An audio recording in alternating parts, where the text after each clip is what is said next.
Hi hello friends, నమస్తే. Welcome back to my channel. సోమవారం జరిగే ఎపిసోడ్లో దుగ్గరాల ఇంట్లో అందరూ హాల్లో కూర్చొని ఉండగా పోలీసులు అయితే వస్తారు. రాగానే పోలీసులు ఇలా అంటారు, ఈరోజు ఎర్లీ మార్నింగే మాకు ఇన్ఫర్మేషన్ వచ్చింది, ఆటోలో దొంగ బంగారాన్ని మీ కంపెనీకి సరఫరా చేస్తున్నట్టు అనేసి అంటారు. దాంతో ఒక్కసారిగా కుటుంబ సభ్యులంతా షాక్ అయిపోతూ ఉంటారు. అయితే అపర్ణ కంగారు పడేలా అంటుంది, ఏం మాట్లాడుతున్నారు ఎస్ఐ గారు మీరు అనేసి అంటుంది. అవును మేడం, నేను చెప్పేది నిజమే. స్వరాజ్ ఇండస్ట్రీ కంపెనీ మీదే కదా, మీ కంపెనీకి దొంగ బంగారాన్ని సరఫరా చేస్తున్నట్టు మాకు ఫుల్ ఇన్ఫర్మేషన్ వచ్చింది. మేము ఎంక్వైరీ చేసుకునే మీ ఇంటికి వచ్చాము.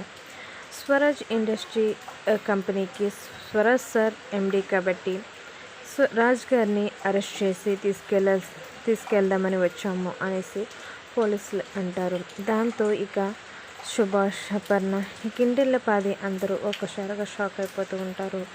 రాజ్కి అయితే అది ఎవరు చేశారు ఏంటి అన్నది ఆలోచించడానికి కూడా టైం లేకుండానే వాళ్ళు అలా మాట్లాడుతూ ఉంటారు. ఇంకా ఆ విషయంలో అపర్ణ, కావ్యకి అందరూ షాక్ అయిపోతుంటారు. ఫ్రెండ్స్, ఈ వీడియో మీకు నచ్చినట్లు లైక్ చేయండి, సబ్స్క్రైబ్